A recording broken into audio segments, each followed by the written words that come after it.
الحمد للہ رب العالمین والصلاة والسلام علی سید الانبیاء والمرسلین اما بعد فاعوذ باللہ من الشیطان الرجیم بسم اللہ الرحمن الرحیم۔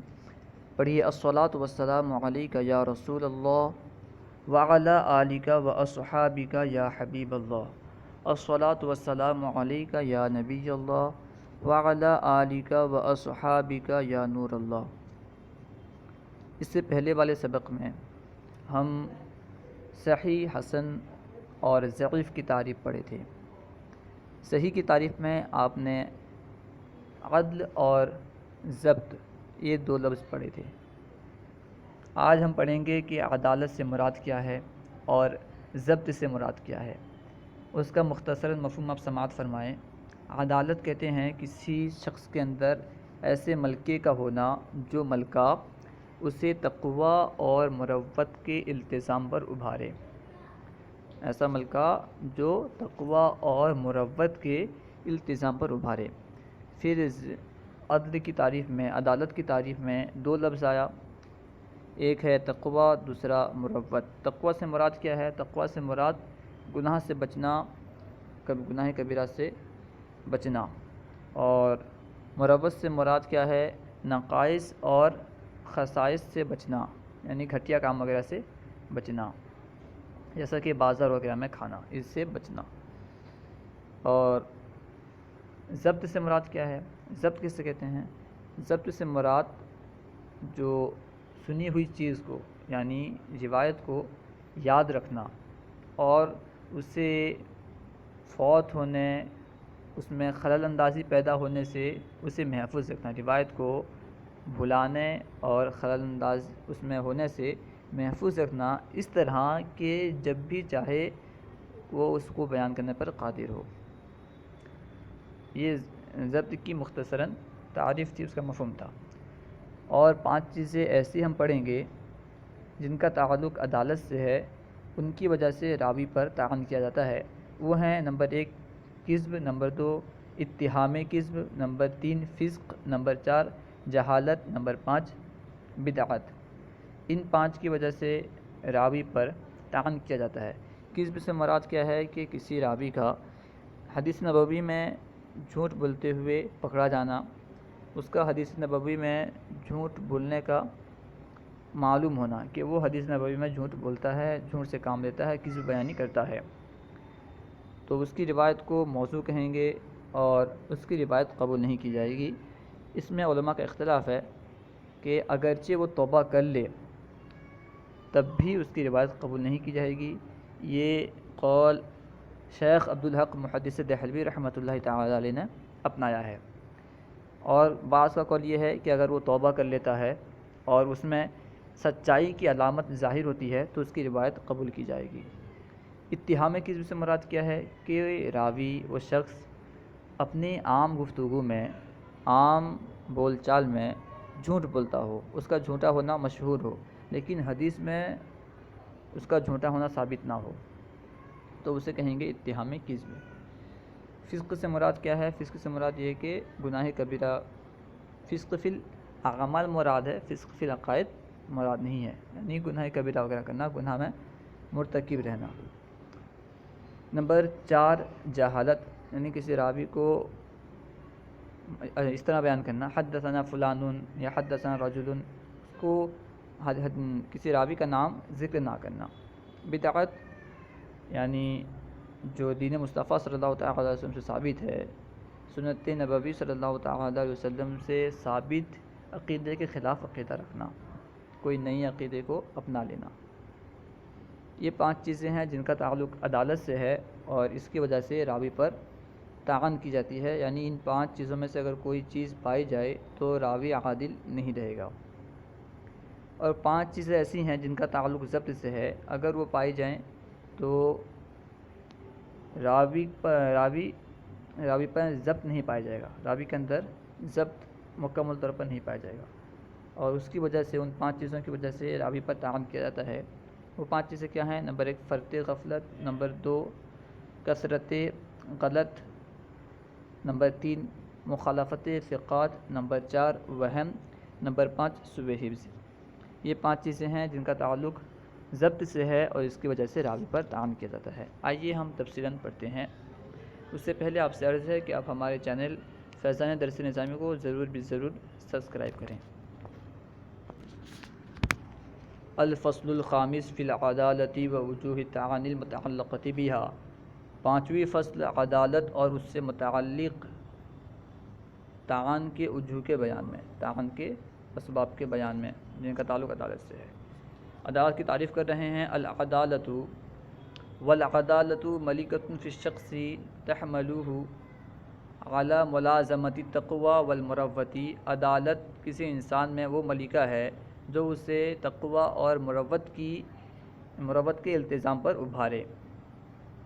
تو تقوی کسے کہتے ہیں؟ تقوی کی تعریف فرما رہے ہیں۔ التقوی والمراد بالتقوی اجتناب الاعمال السیئۃ من الشرک والفسق والبدعۃ، تقوی سے مراد برے اعمال سے بچنا ہے، یعنی جیسے شرک، فسق اور بدعت وغیرہ۔ وفی الاجتناب عن الصغیرۃ خلاف، اور صغیرہ گناہ سے بچنے کے بارے میں اختلاف ہے، یعنی تقوی کے تحقق کے لیے صغیرہ گناہ سے بچنا ہوگا یا نہیں ہوگا، اس بارے میں اختلاف ہے۔ والمختار عدم اشتراطہ لخروجہ عن الطاقت، اور مختار قول اس کا شرط نہ قرار دینا ہے کیونکہ یہ طاقت سے باہر ہے، طاقت سے اس کے نکلنے کی وجہ سے مختار قول اس کو شرط قرار نہ دینا ہے، یعنی کیونکہ گناہ صغیرہ سے بچنا یہ طاقت سے باہر ہے، اسی وجہ سے گناہ صغیرہ سے بچنے کو تقوی کے متحقق ہونے کے لیے شرط قرار دینا درست نہیں ہے، بلکہ مختار یہ ہے کہ گناہ کبیرہ سے بچنا یہ تقوی کے متحقق ہونے کے لیے شرط نہیں ہے۔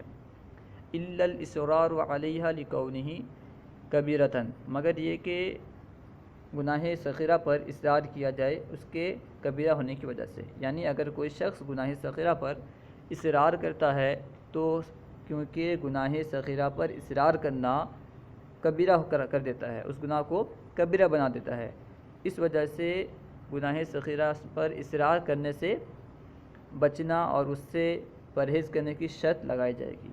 تقوی میں گناہ صغیرہ پر اصرار سے بچنے کی شرط لگائی جائے گی۔ والمراد بالمروۃ التنزہ عن بعض الخصائص والنقائص التي هي خلاف مقتضى الہمہ، اور مروت سے مراد بعض خصائص اور نقائص سے بچنا ہے، یعنی بعض گھٹیا چیزوں سے بچنا ہے جو ہمت کے تقاضے کے خلاف ہیں۔ والمروۃ مثل بعض المباحات الدینیۃ، اور مروت جیسا کہ بعض مباح دینیہ کالاکل والشرب فی السوق والبول فی الطریق، جیسا کہ بازار میں کھانا پینا اور راستے میں پیشاب کرنا، وامثال ذلک، اور اسی طرح دوسری مثالیں۔ عدل الروایت اعم من عدل الشہادت، یہاں سے بتا رہے ہیں کہ عدل روایت یہ عدل شہادت سے عام ہے۔ کس طرح عام ہے دیکھیں۔ وَيَنبَغِي أَن يُعْلَمَ أَنَّ الْعَدْلَ الرِّوَایَةِ أَعَمُّ مِنْ عَدْلِ الشَّهَادَةِ، اور مناسب ہے کہ جان لیا جائے عدل روایت یہ عدل شہادت سے عام ہے۔ فَإِنَّ عَدْلَ الشَّهَادَةِ مَخْصُوصٌ بِالْحُرِّ وَعَدْلُ الرِّوَایَةِ يَشْتَمِلُ الْحُرَّ وَالْعَبْدَ، فرما رہے ہیں اس لیے کہ عدل شہادت یعنی شہادت میں جو عدل ہونے کی شرط ہے یہ خاص ہے آزاد کے ساتھ، اور عدل روایت یہ شامل ہے آزاد اور غلام دونوں کو، یعنی گواہ میں عادل وہی ہو سکتا ہے جو کہ آزاد ہو، لیکن روایت کو بیان کرنے میں آزاد ہو یا نہ ہو، آزاد ہو چاہے غلام ہو، وہ بھی عادل ہو سکتا ہے، اس لیے عدل روایت یہ عدل شہادت سے عام ہے۔ ضبط کسے کہتے ہیں؟ ضبط کی تعریف فرما رہے ہیں۔ والمراد بالضبط حفظ المسموع وتثبیتہ عن الفوات واختلال بحیث یتمکن من استحضارہ، اور ضبط سے مراد مسموع کو یاد رکھنا ہے، یعنی روایت کو یاد رکھنا ہے، اور اسے فوت ہونے اور اس کے خلل انداز ہونے سے محفوظ رکھنا ہے، ثابت رکھنا ہے، بئی طور کہ اس کو بیان کرنے پر وہ قادر ہو، یعنی کہیں بھی چاہے وہ بیان کر سکتا ہو۔ وہوا ای ضبط قسمان، اور وہ یعنی ضبط دو قسموں پر ہے، اس کی دو قسمیں ہیں، ضبط الصدر و ضبط الکتاب۔ نمبر 1 ضبط الصدر، نمبر 2 ضبط الکتاب۔ فضبط الصدر بحفظ القلب و وعیہ، ضبط صدر کسے کہتے ہیں؟ دل کے یاد رکھنے سے جو ہوتا ہے اور اس کے محفوظ رکھنے سے، یعنی جسے دل میں یاد رکھا جاتا ہے، جس کو دل میں بسایا جاتا ہے، اس کے ذریعے سے جو ضبط کیا جاتا ہے اسے ضبط صدر کہا جاتا ہے۔ وضبط الکتاب بصیانتہ عندہ الی وقت الادا، یعنی کتاب کو اپنے پاس محفوظ رکھنا ادائیگی کے وقت تک، کتاب میں کوئی چیز لکھ کر کے اسے اپنے پاس ادائیگی کے وقت تک محفوظ رکھنا، یہ ضبط کتاب کہلاتا ہے۔ یہاں سے وہ وجوہ کو بیان کر رہے ہیں جن کا تعلق عدالت سے ہے اور اس کی وجہ سے راوی پر طعن کی جاتی ہے۔ اما العدالۃ فوجوہ الطعن المتعلقۃ بها خمس، رہا عدالت سے متعلقہ وجوہ پر، رہے عدالت سے متعلقات وجوہ جن کی وجہ سے، جن کے سبب سے طعن کیا جاتا ہے، وہ 5 ہیں۔ نمبر 1 الاول بالکذب، والثانی باتہام الکذب، والثالث بالفسق، والرابع بالجہالۃ، والخامس بالبدعۃ۔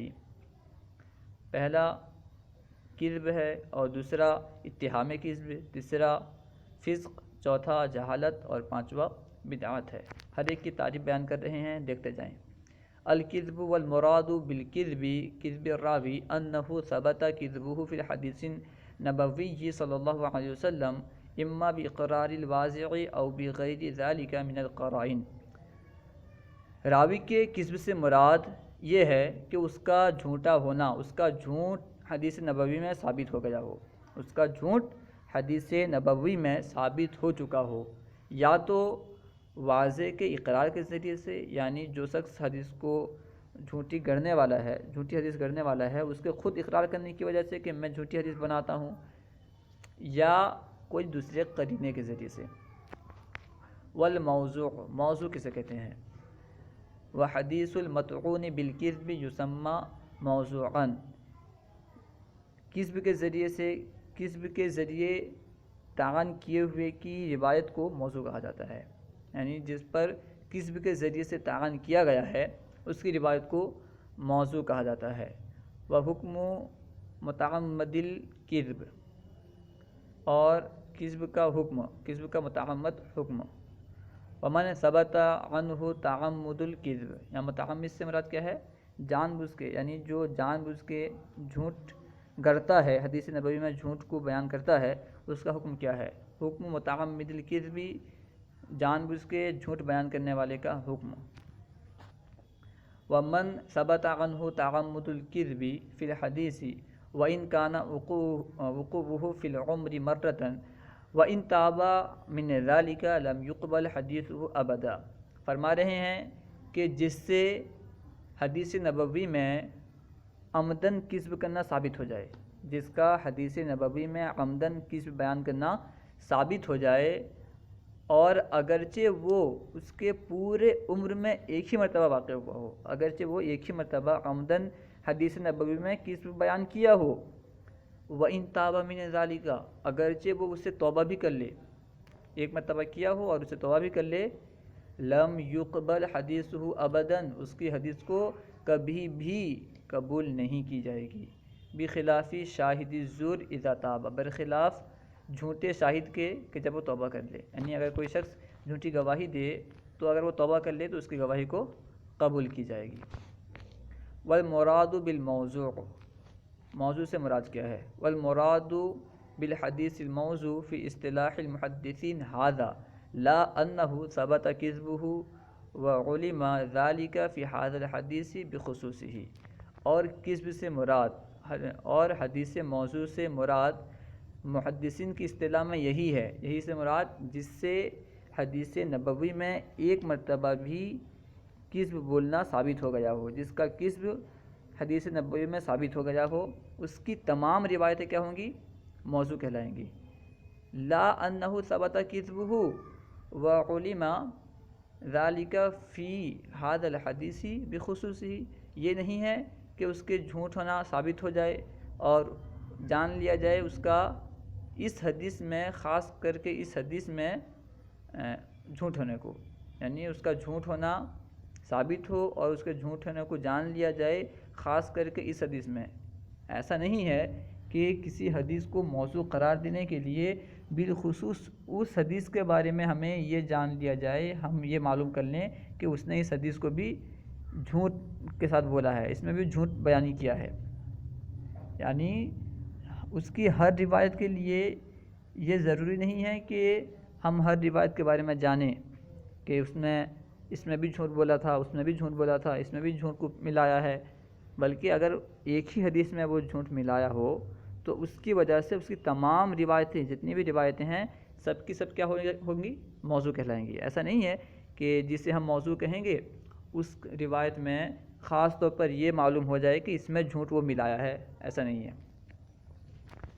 یہاں بتلا رہے ہیں مسئلۃ الحکم بالوضع ظنیۃ، یعنی وضع کا جو حکم ہے یہ ظنی ہے۔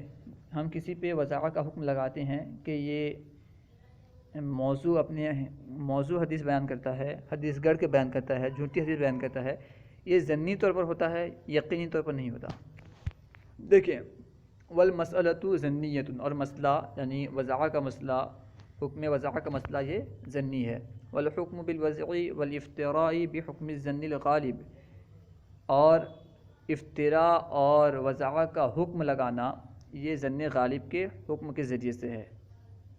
ولیس الی القطع والیقین بذلک سبیل، اور یقینی اور قطعی علم کی طرف اس کے ذریعے سے کوئی راستہ نہیں ہے، یعنی یہ جاننے کے لیے کہ واقعی یہ جھوٹ بول رہا ہے، حدیث میں واقعی یہ جھوٹ بیان سے کام لیتا ہے، کس بیان سے کام لیتا ہے، اس کو یقینی طور پر اور قطعی طور پر معلوم کرنے کا کوئی راستہ نہیں ہے، معلوم کرنے کے لیے کوئی راہ نہیں ہے۔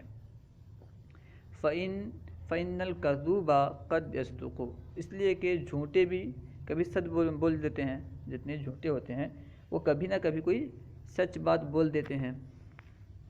وَبِهَذَا يَنْدَفِعُ مَا قِيلَ فِي مَعْرِفَةِ الْوَضْعِ بِإِقْرَارِ الْوَاضِعِ أَنَّهُ يَجُوزُ أَنْ يَكُونَ كَاذِبًا فِي هَذَا الْإِقْرَارِ، فرما رہے ہیں اس وجہ سے، یعنی ہم نے جو یہاں پہ کہا وضع کا مسئلہ اور اس پہ جو ہم وضع کا حکم دے رہے ہیں یہ ظنی ہے، ہمارے اس قول کے ذریعے سے دور ہو گیا وہ جو اعتراض کیا جاتا ہے، کیا کہ وضع کو جاننا، وضع کو پہچاننا واضح کے اقرار کے ذریعے سے، واضح کے اقرار کی وجہ سے وضع کو پہچاننا، یہ اس کے بارے میں جو اعتراض کیا جاتا ہے، کیا کہا جاتا ہے کہ ممکن ہے وہ اپنے اس اقرار میں جھوٹا ہو۔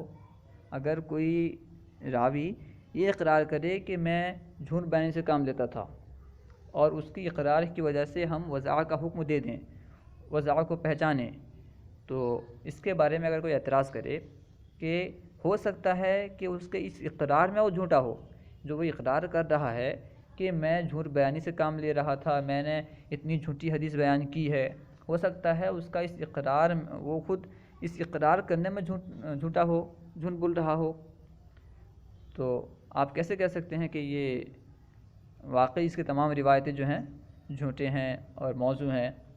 تو ہم نے کہا کہ یہاں پہ جو حکم لگایا جاتا ہے نا، وضع کا حکم لگایا جاتا ہے وہ ضمنی طور پر، یقینی طور پر نہیں۔ جب ضمنی طور پر لگایا جاتا ہے تو ضمنی طور پر اس کے اقرار کرنے کی وجہ سے یہ معلوم ہو گیا کہ یہ جھوٹا ہے ظن غالب سے، اور ظن غالب سے وضع کا حکم لگ جاتا ہے، اس وجہ سے ہم نے وضع کا حکم لگایا، اگرچہ وہ اپنے دعوے میں جھوٹا ہی کیوں نہ ہو۔ فَإِنَّهُ يُعْرَفُ صِدْقُهُ بِغَالِبِ الظَّنِّ، اس لیے کہ اس کا صدق جانا جاتا ہے غالب ظن سے، یعنی جس طرح صدق غالب ظن سے، ظن غالب سے جانا جاتا ہے، اسی طرح اس کا کذب بھی ظن غالب سے جانا جاتا ہے۔ وَلَوْلَا ذَلِكَ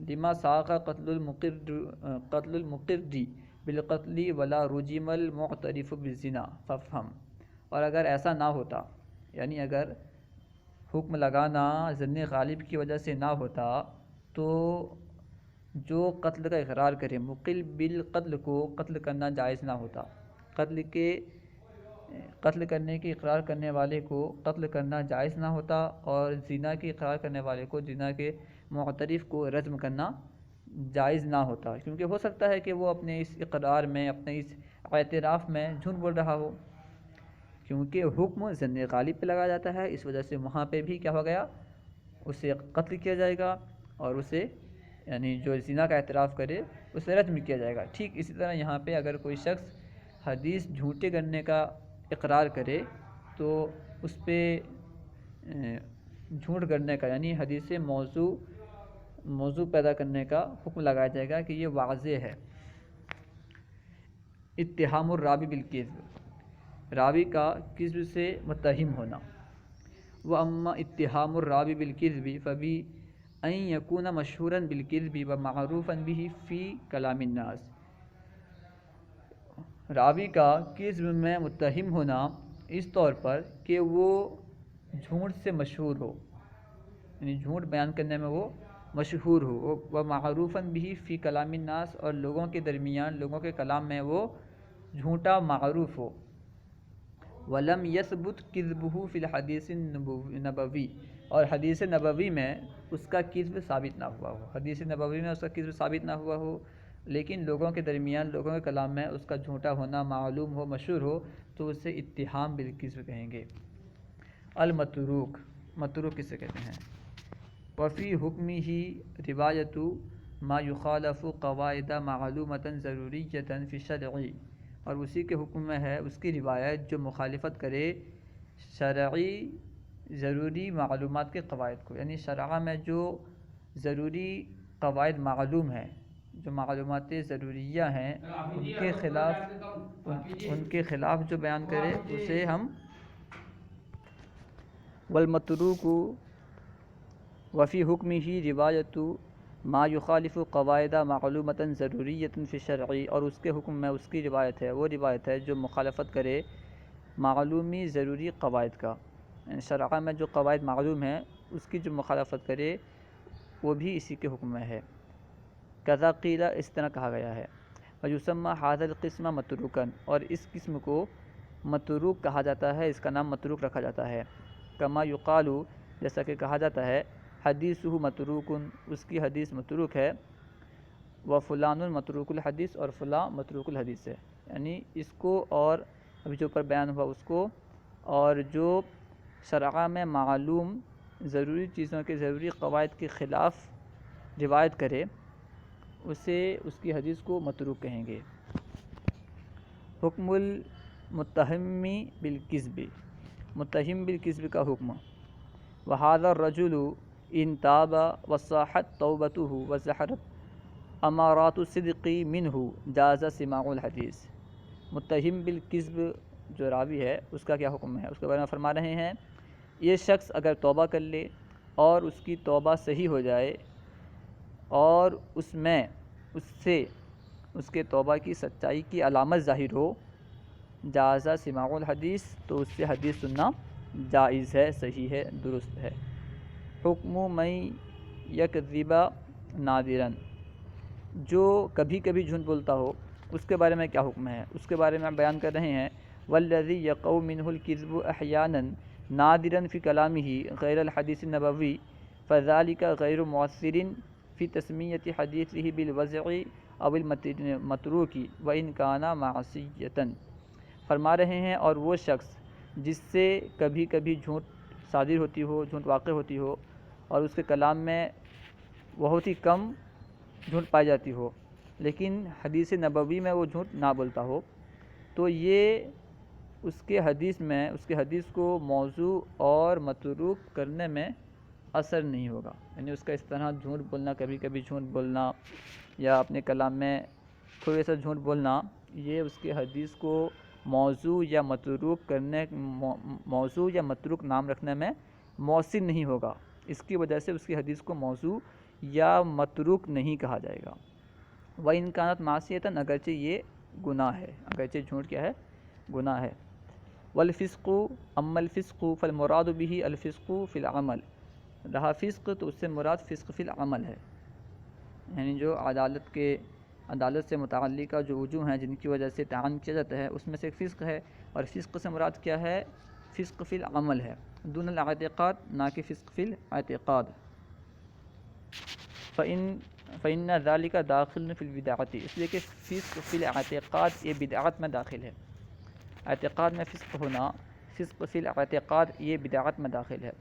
وَأَكْثَرُ مَا يُسْتَعْمَلُ الْبِدْعَةُ فِي الْاعْتِقَاد، اور بدعت کو اکثر اعتقاد کے بارے میں استعمال کیا جاتا ہے، اعتقاد میں اکثر بدعت کو استعمال کیا جاتا ہے۔ وَالْكِذْبُ وَإِنْ كَانَ دَاخِلًا فِي الْفِسْقِ لَكِنَّهُمْ عَدُّوهُ أَصْلًا عَلَى حِدَةٍ لِكَوْنِ الطَّعْنِ بِهِ أَشَدُّ وَأَغْلَظُ۔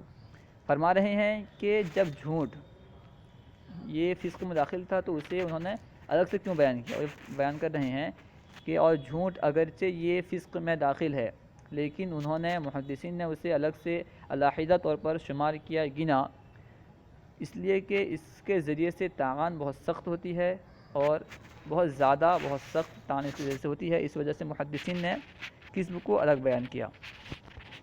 جہالت الراوی، جہالت راوی سے مراد کیا ہے؟ اما الجہالت الراوی فإنه أيضاً سبب للطعن فی الحدیث، رہا راوی کی جہالت تو یہ بھی حدیث میں طعن کے لیے سبب ہے، حدیث میں طعن کا سبب ہے۔ لأنه لما لم يعرف اسمه وذاته لم يعرف حاله، اس لیے کہ جب راوی کا نام نہیں جانا جائے، نام معلوم ہو سکے اور اس کی ذات معلوم نہ ہو سکے تو اس کی حالت بھی معلوم نہیں ہوگی، اس کی حالت بھی معلوم نہیں کی جا سکتی۔ وَأَنَّهُ ثِقَةٌ أَوْ غَيْرُ ثِقَةٍ، اور یہ بھی معلوم نہیں ہو سکتا کہ وہ ثقہ ہے یا غیر ثقہ ہے۔ کما یقول، جیسا کہ کوئی شخص کہے، کیا کہے؟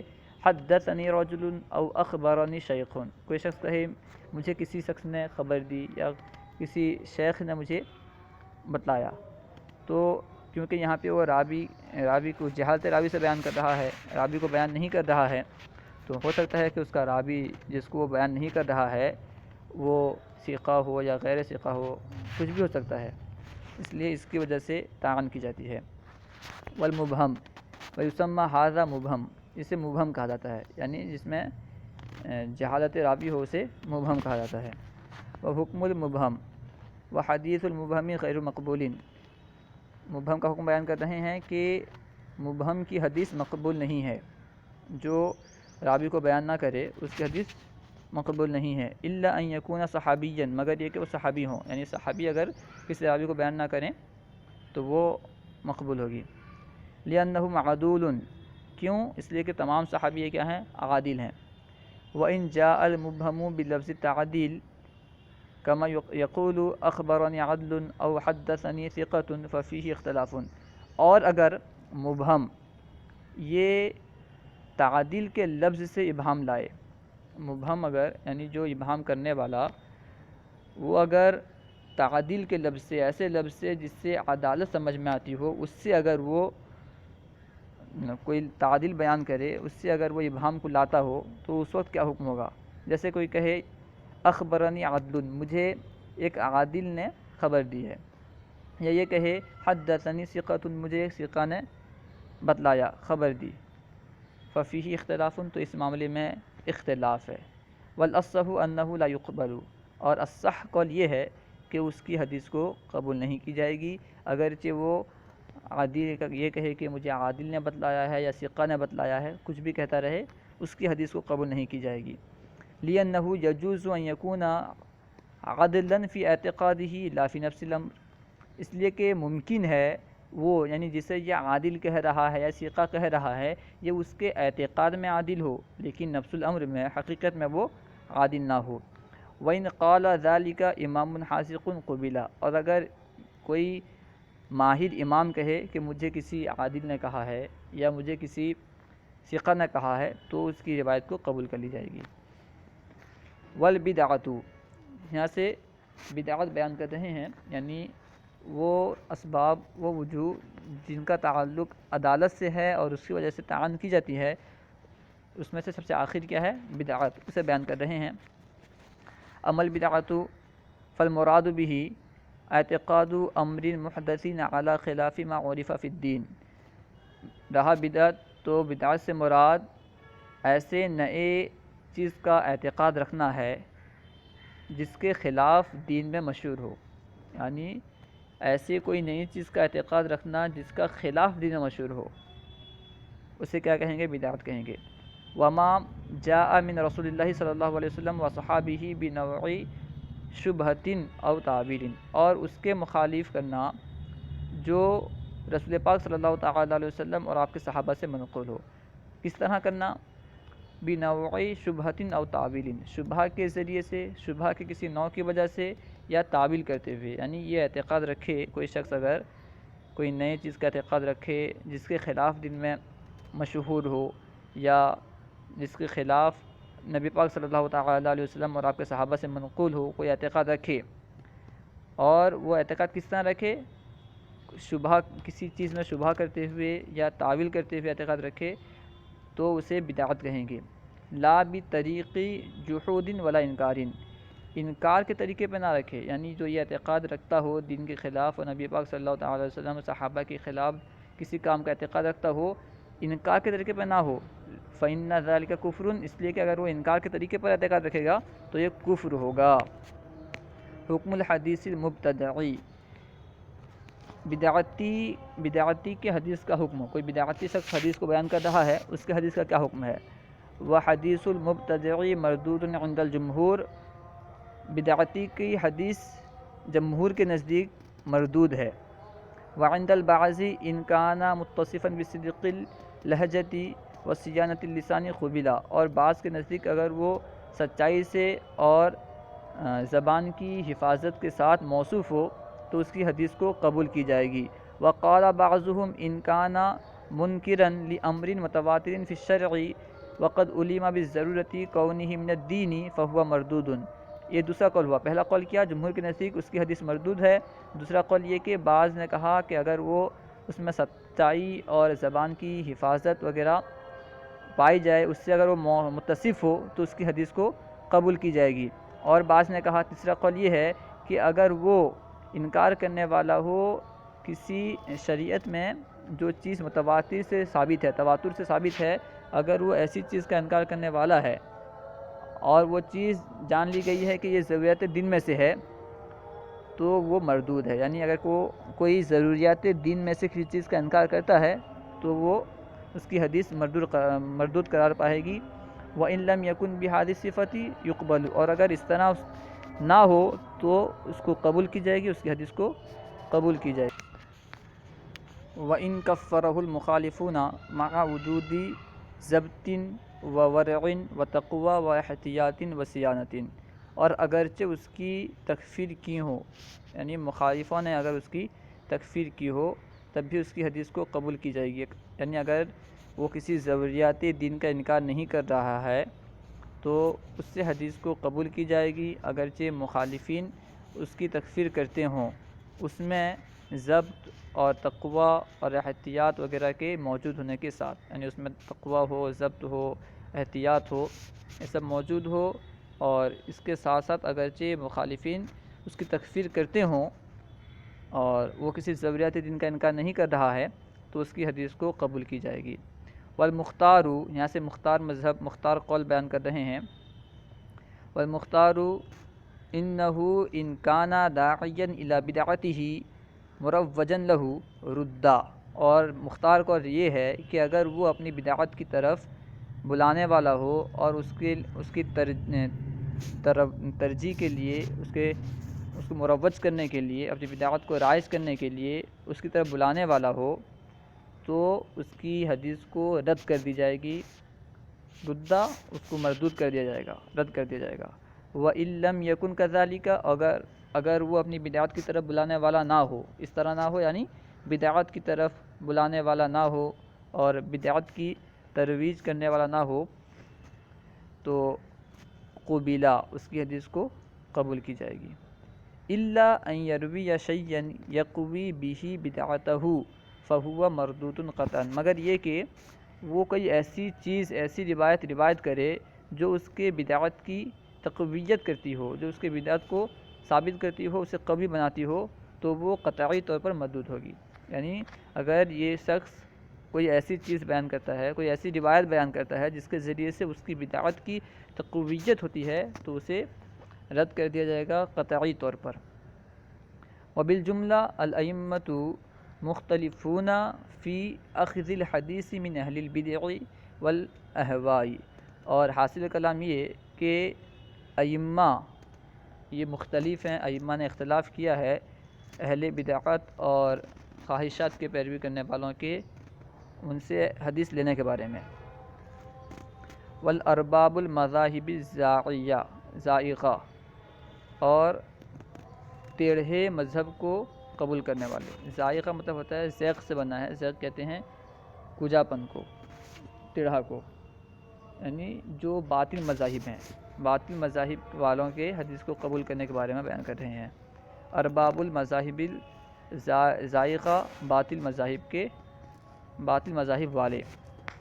قال صاحب جامع الاصول، صاحب جامع الاصول نے کہا، اخذ جماعت من ائمۃ الحدیث من فرقۃ الخوارج والمنتسبین الی القدر والتشیع والرفض وسائر اصحاب البدع والاہواء۔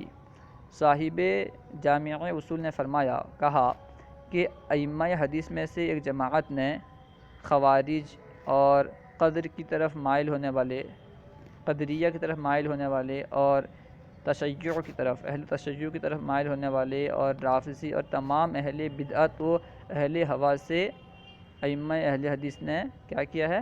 حدیث لیا ہے۔ وقد احاط جماعت، اور جماعت آخرون، اور دوسری جماعت نے کیا کیا ہے؟ احتیاط کیا ہے، احتیاط برتا ہے، یعنی حدیث نہیں لیا ہے۔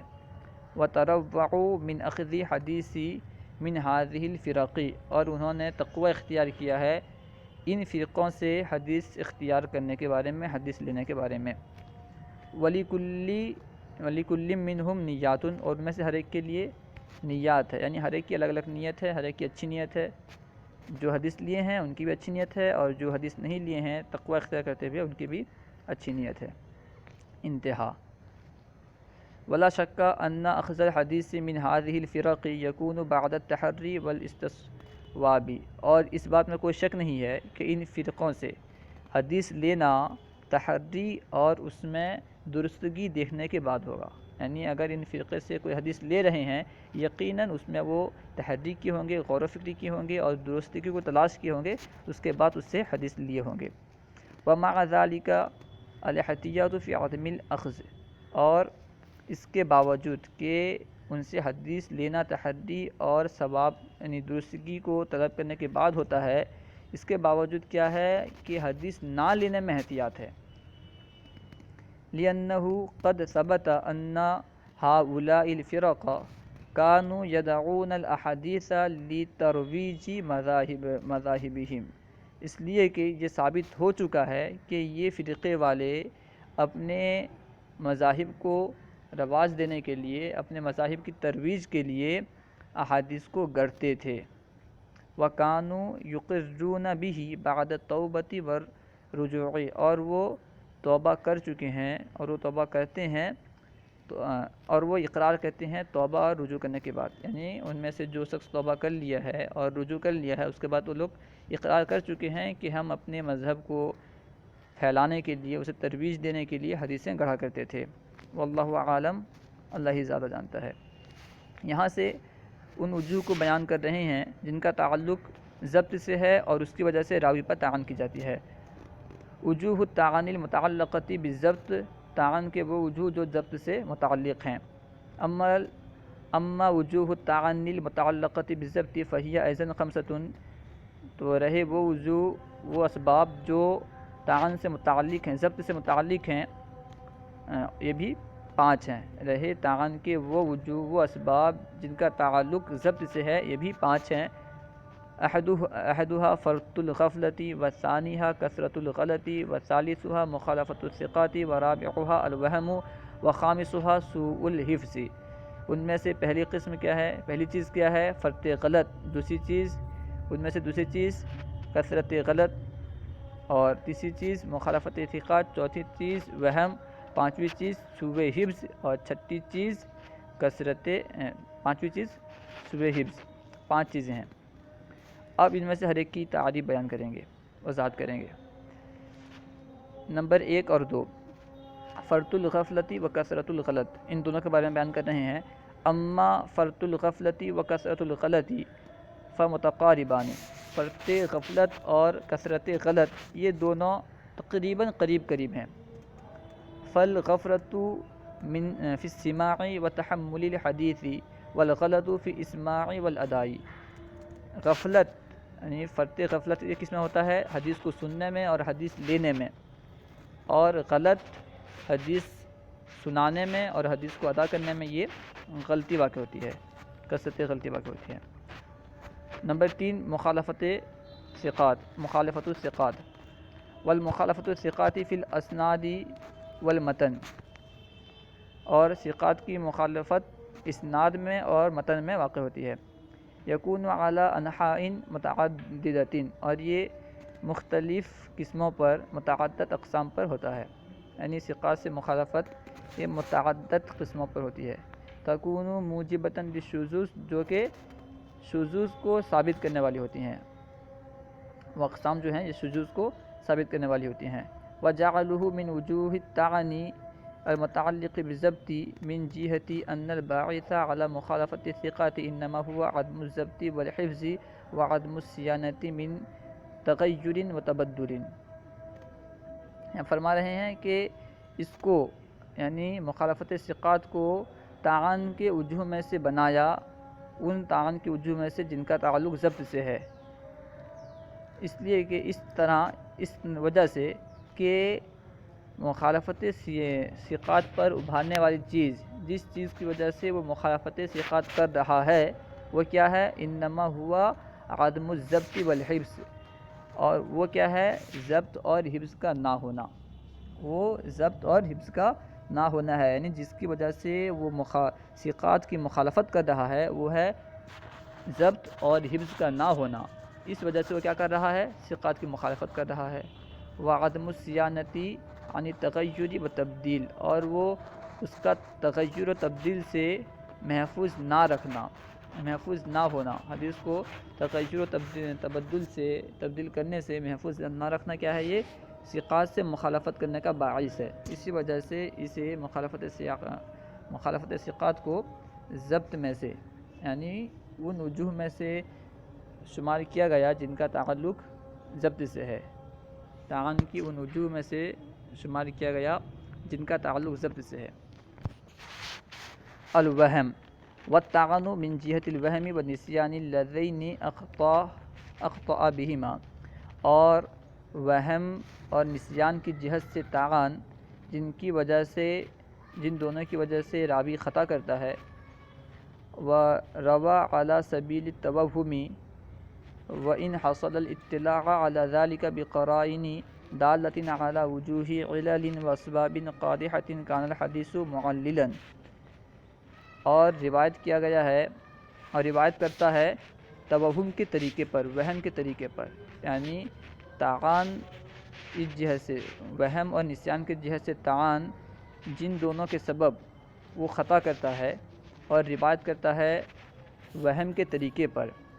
اگر حاصل ہو جائے، اگر اس پر مطلع ہو جائیں ایسی قرینے کے ذریعے سے جو علت اور اسباب پر، اسباب قادحہ پر دلالت کرنے والی ہو، کان الحدیث معللا، تو حدیث کیا ہوگی؟ معلل ہوگی، حدیث معلل ہوگی، اسے حدیث معلل کہیں گے. وہذا اغمض علوم الحدیث وادقها. فرما رہے ہیں کہ یہ علوم حدیث کا دقیق اور غامض باب ہے، غامض فن ہے. یعنی یہاں پہ یہ پہچاننا کہ کس نے اس پہ مطلع ہونا، قرائن کے ذریعے سے کسی کے وہم پر مطلع ہونا، یہ علوم حدیث کا دقیق باب ہے، دقیق فن ہے. ولا يقوم به الا من رزق فهما وحفظا واسعا ومعرفة تامة بمراتب الرواة. اس کے ساتھ قائم نہیں ہوتا یعنی اس میدان میں. وَهَذَا أَغْمَضُ عُلُومِ الْحَدِيثِ وَأَدَقُّهَا وَلَا يَقُومُ بِهِ إِلَّا مَنْ رُزِقَ فَهْمًا وَحِفْظًا وَاسِعًا وَمَعْرِفَةً تَامًّا بِمَرَاتِبِ الرُّوَاةِ وَأَحْوَالِ الْأَسَانِيدِ وَالْمُتُونِ. اور فرما رہے ہیں کہ یہ علم جو ہے یہ علوم حدیث میں سب سے دقیق اور غامض ہے. یہ فن علوم حدیث میں سب سے دقیق اور غامض ہے، اور اس میدان میں قدم نہیں رکھ سکتا، اس کے ساتھ قائم نہیں ہو سکتا مگر وہی شخص جسے فہم اور وسیع حفظ اور پوری معرفت عطا کی گئی ہو، کس چیز کی؟ تمام راویوں کے مرتبوں کی اور تمام اسانید و متون کے احوال کی، جسے مکمل طور پر معرفت عطا کی گئی ہو، وہی شخص اس کے ساتھ قائم ہو سکتا ہے، یعنی اس میدان میں آ سکتا ہے۔ وہی شخص جان سکتا ہے کہ کون وہم کر رہا ہے، وہم میں وہ اطلاع ہو سکتا ہے قرائن کے ذریعے سے۔ کل متقدمین من ارباب هذا الفن الى ان انتہا الى دار القطنی، جیسا کہ متقدمین جیسا کہ اس فن میں مہارت حاصل کرتے تھے، جیسا کہ متقدمین اس فن کے ماہروں میں سے جیسا کہ متقدمین ہیں، یہاں تک کہ دار القطنی میں ان کی انتہا ہوتی ہے۔ وَيُقَالُ لَمْ يَأْتِ بَعْدَهُ مِثْلُهُ فی هذا الامر، اور کہا جاتا ہے کہ دار القطنی کے بعد ان جیسا اس معاملے میں کوئی نہیں آیا۔ واللہ اعلم، اور اللہ ہی زیادہ جاننے والا ہے۔ یہاں سے سوء حفظ کو بیان کر رہے ہیں، جس کا تعلق ضبط سے ہے۔ سوء حفظ نمبر 5، سوء الحفظ۔ وَأَمَّا سُوءُ الْحِفْظِ فَقَالُوا، رہا سوء حفظ تو علماء نے فرمایا، محدث نے فرمایا، إِنَّ الْمُرَادَ بِهِ أَلَّا يَكُونَ إِصَابَتُهُ أَغْلَبَ عَلَى خَطِيِّهِ وَحِفْظُهُ وَإِتْقَانُهُ أَكْثَرُ مِنْ سَهْوِهِ وَنِسْيَانِهِ۔ فرما رہے ہیں کہ سوء حفظ سے مراد یہ ہے کہ اس کی درستگی اس کے خطا پر غالب نہ ہو، اس کی درستگی اس کے خطا پر غالب نہ ہو، اسی طرح اس کا حفظ اور اس کے حفظ کی قوت یہ زیادہ نہ ہو اس کے سہو سے اور نسیان سے، بھولنے کی قوت سے زیادہ نہ ہو، تو اسے کہیں گے سوء حفظ۔ یعنی ان کان خطأہ و نسیانہ اغلب او مساویا للصواب و اتقانہ، یعنی فرما رہے ہیں کہ اگر اس کی خطا، راوی کی خطا اور اس کا نسیان اگر غالب ہو یا مساوی ہو درستگی اور حفظ کی قوت کے، تو وہ کیا ہوگا؟ سوء حفظ کہلائے گا۔ کانا داخلا فی سوء الحفظ، تو یہ سوء حفظ میں داخل ہوگا۔ فالمعتمد علیہ صوابہ و اتقانہ و کثرتہما، تو اس میں جس پر اعتماد کیا جاتا ہے سوء حفظ میں، جس چیز پر اعتماد کیا جاتا ہے وہ راوی کا درست ہونا ہے، راوی کی درستگی اور اس کے حفظ کی قوت ہے، اور ان دونوں میں کثرت کا ہونا ہے۔ حکم سوء الحفظ، سوء حفظ کا حکم بیان کر رہے ہیں۔ وسوء الحفظ ان کان لازم حالہ فی جمیع الاوقات ومدت عمرہ لا يعتبر بحدیثہ وعند بعض المحدثین ھذا ایضا داخل فی الشاذ۔ بیان کر رہے ہیں سوء حفظ کا حکم کہ اگر سوء حفظ اس کے تمام حال میں، تمام اوقات میں اس کی حالت کو لازم ہو، تمام اوقات میں اسے سوء حفظ اگر لاحق ہو، اس تمام اوقات میں اس کی حالت کو سوء حفظ اگر لاحق ہو، لازم ہو، اور اس کی تمام مدت کو اگر لازم ہو، تو اس کی حدیث کا اعتبار نہیں کیا جائے گا، اور بعض محدثین کے نزدیک یہ شاذ میں داخل ہے، سوء حفظ یہ شاذ میں داخل ہے۔ والمختلط وإن طرأ سوء الحفظ لعارض مثل اختلال في الحافظة بسبب كبر سنة أو ذهاب بصره أو فوات كتبه فهذا يسمى مختلطا۔ مختلط کسے کہتے ہیں؟ اگر سوء حفظ طاری ہوا ہو کسی عارض کی وجہ سے، یعنی اس کو ہمیشہ سے سوء حفظ لاحق نہ ہو، ہر وقت اس کے ساتھ سوء حفظ لاحق نہ ہو، اس کے ساتھ سوء حفظ لازم نہ ہو، بلکہ اس پر سوء حفظ لازم ہوا ہو، طاری ہوا ہو کسی عارض کی وجہ سے، جیسا کہ بڑھاپے کی وجہ سے، بڑے عمر کی وجہ سے، بڑھاپے کی وجہ سے اس کے حافظے میں خلل کا آنا، یا اس کی بصارت کے دور ہونے کی وجہ سے، یا اس کے کتب کے ضائع ہونے کی وجہ سے اگر سوء حفظ آیا ہو، فہذا یسمى مختلطا، تو اس کا نام مختلط رکھا جاتا ہے۔ حکم المختلط، مختلط کا حکم کیا ہے بیان کر رہے ہیں۔ فما روا قبل الاختلاط، فما روا قبل الاختلاط والاختلاط ممیزا عما رواہ بعد هذه الحال قبل۔ یہاں فرما رہے ہیں کہ وہ راوی یعنی جس پہ کسی عارض کی وجہ سے سوء حفظ لازم ہوئی ہے، طاری ہوئی ہے، اگر وہ اس سے پہلے کوئی چیز روایت کیا ہو، اختلاط سے پہلے اگر کچھ روایت کیا ہو اور اختلاط اس کے بعد سے یعنی جو اس کے بعد جو روایت کیا ہو اس سے بعد سے ممتاز ہو، اس سے پہلے والی حدیثیں اختلاط سے پہلے والی حدیثیں اختلاط کے بعد والی حدیث سے ممتاز ہو، الگ ہو، قبیلہ تو اس کو قبول کیا جائے گا۔ وَإِن لَّمْ يُمَيِّزْ توقف، اور اگر ممتاز نہ ہو، ممیز نہ ہو، یعنی پہلے کی حدیث اور بعض کی حدیث کو مل گئی ہوں، یہ معلوم نہ ہو کہ اختلاط سے پہلے اس نے کون کون سی حدیث کو روایت کیا ہے اور اختلاط کے بعد کون کون سی حدیث کو روایت کیا ہے، تو توقف کیا جائے گا۔ وَإِنْ اشْتَبَهُ فَكَذَلِكَ، اگر مشتبہ ہو جائے یعنی اس کے سوء حفظ کے بارے میں اگر مشتبہ ہو جائے کہ سوء حفظ واقع ہوا ہے نہیں ہوا ہے، تو اس وقت بھی توقف کیا جائے گا۔ وَإِنْ وُجِدَ لِهَذَا الْقِسْمُ مُتَابِعَاتٌ وَشَوَاهِدٌ تَرَقَّى مِنْ مَرْتَبَةِ الرَّدِّ إِلَى الْقُبُولِ وَالرُّجْحَانِ۔ یہ فرما رہے ہیں کہ اگر مختلط کے لیے کوئی متابعات مل جائے یا شواہد مل جائیں یعنی جو اس کی تائید کرنے والی ہوں، تو یہ مختلط جو ہوگا مرتبہ رد کے مرتبہ سے قبول اور رجحان کے مرتبے کی طرف ترقی کر جائے گا۔ وَهَذَا حُکْمُ أَحَادِيثِ الْمَسْتُورِ وَالْمُدَلِّسِ وَالْمُرْسِلِ۔ یہ فرما رہے ہیں یہی حکم ہے مستور اور مدلس اور مرسل کا، یعنی ارسال کرنے والے اور مدلس اور مستور حال کی جو حدیثیں ہیں ان کا بھی یہی حکم ہے، یعنی اگر ان کی مطابعات آ جائیں اور شواہد آ جائیں تو وہ مرتبہ رد سے قبول اور رجحان کے مرتبے کی طرف ترقی کر جائیں گے۔ صلو علی الحبیب صلی اللہ تعالی علی محمد صلی اللہ علیہ وسلم۔